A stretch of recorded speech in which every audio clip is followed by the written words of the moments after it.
sekarang di studio, bukan di studio ya, tapi di rumah. Kalau di studio kan kesannya formal banget nih. Di rumahku sudah datang Dokter Boyke. Selamat datang dokter. Apa kabar Cici? Baik. Gak bosan ya datang ke sini ya dok ya? Alhamdulillah. Nanti kita bakal ngobrol lagi, tapi sebelumnya ini ya Wendy di layar kita akan melihat perbedaan melahirkan secara sesar dan juga water birth. Betul sekali. Nih, ada perbedaan yang paling signifikan kali ya. Dari segi biaya, water birth itu interval harganya antara 7 sampai 15 juta. Sementara operasi sesar 14 sampai 49 juta rupiah.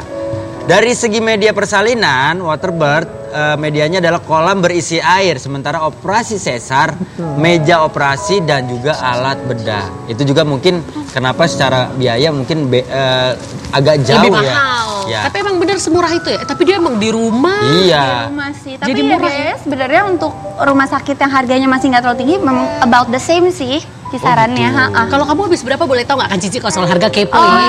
Aku kemarin udah all in tuh 12 juta di luar kontrol bidan ya. Oh 12 juta itu udah 12 all juta in. itu lahiran dan bidannya asistennya stay 3 hari di rumah untuk kontrol babynya sama Enak banget proses ya. lahiran dan seminggu check up gitu. Itu udah termasuk semua. Jadi kamu tuh habis lahiran nggak pernah ke rumah, maksudnya nggak yang dibawa ke rumah sakit, dirawat inap nggak? Di rumah? Di rumah. Di rumah aja. Oke. Oke. Itu kalau dari segi biaya. Ada lagi nih Cipan, dari segi persiapan persalinan ternyata juga kalau water birth pada saat bulan ke-6, ibu langsung dimasukkan ke dalam kolam berisi air lalu melahirkan secara normal. Sorry, bukan bulan, bukan ke-6, bukan ke-6, bukan bulan Makanya ke-6. bingung bulan ke-6 ke-6 udah direndam. Makanya, iya. Lama Sorry, amat Pak 3 bulan. Bukan ke-6. Kisut. Nah, untuk operasi sesar terjadi secara kondisional karena kondisi janin yang tidak normal, bayi yang terlalu besar, lingkar rongga pinggul yang kecil, dan lain-lain. Itu perbedaannya. Oke, nah ini kenapa kita mengundang Dokter Boyke? Betul. Karena beliau kan spesialis kandungan juga.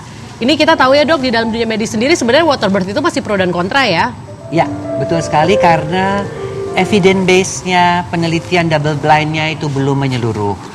Memang itu ide datang dari Prancis, Rusia ya. Tapi kita harus ingat kalau dibandingkan negara-negara di Indonesia dengan di Barat, orang Barat tuh hampir persalinannya dengan painless labor.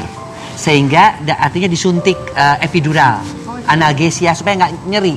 Nah, alternatif dia membuat persalinan water birth karena airnya hangat itu mengurangi juga rasa nyeri. Karena mereka paling ini dengan rasa nyeri. Ya. Tetapi kenapa masih kontroversial? Karena impact terutama terhadap bayinya itu belum ada penelitian secara global. Yang kita takut adalah beberapa hasil survei bayinya tuh mengalami infeksi. Ya, karena pertama air itu si ibunya apakah dia menderita herpes misalnya, chlamydia, si dokternya sendiri. Kemudian kalau persalinan normal kan kita klisma, sudah keluar kotorannya. Ketika ngeden kadang-kadang kotorannya keluar lagi. Itu ada E. coli dan sebagainya, ketelan sama bayinya. Nah, itu yang membuat mereka yang kontra ya. Tapi yang pro tentu mereka mengatakan bahwa loh itu kan bagus dengan persalinan seperti itu, rasa sakit lebih kurang karena airnya hangat, lebih rileks kayak kita lagi berenang. Ya, betul. Kemudian juga perjalanan kala duanya juga lebih enak, ya kan? Tidak terlampau ngedennya tidak sekuat kalau dia lagi dengan persalinan biasa. Ya. Jadi itu adalah pro dan kontra. Tetapi tetap kita tetap harus menunggu hasil. Impact setelah 10 tahun bagaimana? Nah itu ada, ingat loh, ini berkaitan dengan generasi kita ya, generasi dokter anaknya gimana hasil penelitiannya, dokter kandungannya gimana setelah 10 tahun. Kita kan punya Universitas Indonesia, UGM, Unpad, Unhas, mereka kan Center of Excellence. Nah kalau mereka sudah melakukan penelitian dan membolehkan, kita sebagai anggota Persatuan Dokter Kandungan ya POGI, tentu kita juga akan merekomendasikan. Berarti dokter sendiri belum terlalu sreg karena belum ada bukti-bukti secara belum ada bukti-bukti secara dampaknya itu setelah 10 tahun ke ini depan. tapi berarti Sharena kamu pasti udah mendengar hal-hal seperti ini ya? Of course. Pada saat mau melahirkan nih? Iya ya, karena di keluarga aku pun dokter nggak sedikit, banyak sekali dokter di keluarga aku. Jadi tekanan itu bukan hanya datang dari luar, tapi dari keluarga pun. Memang bukan keluarga inti, karena keluarga inti mendukung. Dan tentunya semua kontra itu pun aku minimize dengan kayak misalnya kayak dokter bilang infection kan. Kita makanya punya birth pool sendiri di rumah dan beli linernya sendiri, lapisan semua baru. Dan aku pun kan sudah check up ya kalau kita hamil, check up herpes dan lain-lain Semuanya sudah memang kamu negatif. pun, oke. Dan yang masuk ke kolam pun aku dengan suami aku aja, dia yang nangkep Rai kan udah dicek. Jadi untuk semua kontra ini kita antisipasi gimana caranya kita bisa mengurangi semua risk yang ada gitu.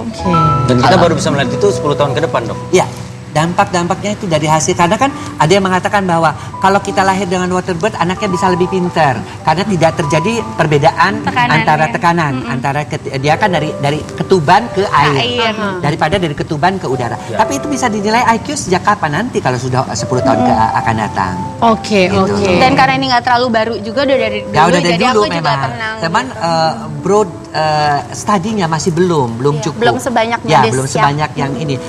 Pada dasarnya sih boleh-boleh saja. Jadi kalau orang mau melakukannya seperti Serena tadi, mau melakukan itu ada tanggung jawab sendiri Yes. dan atas permintaan pasien. Oke. Jadi kita tidak not suggest, Bu lahir yuk pakai bird ini aja yuk. Nggak Nah, mungkin. Ayo Bu brojol di air enak loh Bu. Bayinya tinggal peluk.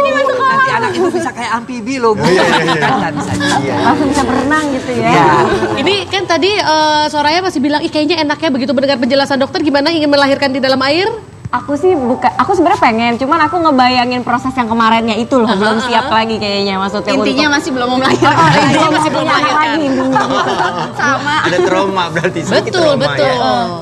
Tapi berarti gini ya, ini kan sekali lagi gini, pemirsa yang ada di rumah, kalau misalnya ke Sherana karena aku tahu kebetulan kakak iparnya itu juga bukan kakak ipar, kakak kandungnya, sorry. Kakak kandungnya adalah seorang praktisi kesehatan holistik Ya. yang memang sudah pakar di bidangnya.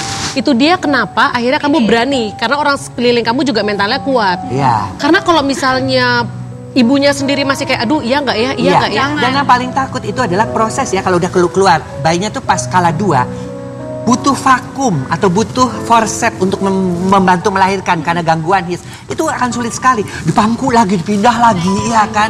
Nah itulah, apalagi kalau persalinannya di rumah, bawa lagi pakai ambulans, nanti keburu bayinya gawat jadi. Jadi kalau saya melihatnya ini ya kita kalau dokter Cari tetap amannya, cari pasti. aman dan menunggu hasil penelitian sehingga POGI sebagai organisasi dokter kandungan sudah merekomendasikannya dan penelitiannya juga sudah cukup termasuk dari dokter anak.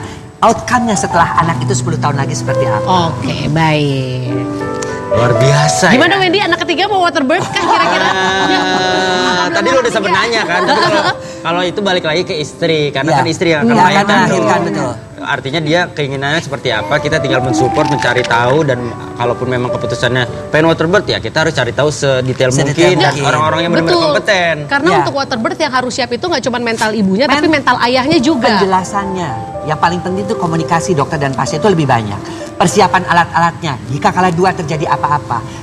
Persiapan tadi infeksinya, yaitu juga harus betul-betul. Betul, sampai ke yang ikut ke dalam situ tidak boleh ada infeksi. E. coli, herpes, chlamydia itu nggak boleh. Oke, nah tapi pemirsa gini, kalau misalkan kenapa sih di sini yang masih agak jadi kontroversi waterbird karena lagi-lagi Sherena pun mengaku ini belum terlalu mainstream memang, bahkan di keluarganya sendiri juga banyak pertentangan yang terjadi. Kalau operasi sesar dan normal itu adalah 2 hal yang memang sangat umum di Iya. Indonesia. Nah sekarang kita mau kasih lihat dulu perbandingan biayanya. Operasi sesar, normal dan juga waterbird. Waterbird. Nih. Ini gila, bedanya lumayan Perbedaannya jauh ya. Normal itu 5 sampai 30 juta.